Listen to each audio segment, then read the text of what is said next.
ఇది వచ్చేసి మనకి 3D లోటస్ యూ పిన్ అండి. యూ పిన్స్ అనమాట ఇవి 3D లోటస్వి. కాస్ట్ వచ్చేసి ఈచ్ వన్ 15 రూపీస్ పడుతుందండి. ఈచ్ వన్ 15 రూపీస్ పడుతుంది.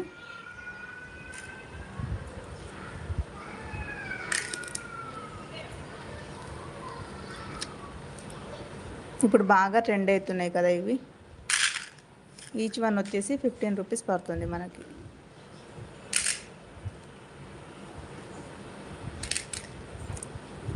బల్క్లో తీసుకుంటే తగ్గించి ఇవ్వడం జరుగుతుంది.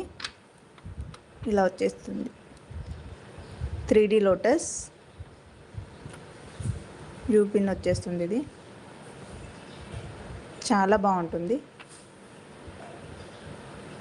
15 రూపీస్ పడుతుంది ఈచ్ వన్ వచ్చేసి. బల్క్లో తీసుకుంటే తగ్గించి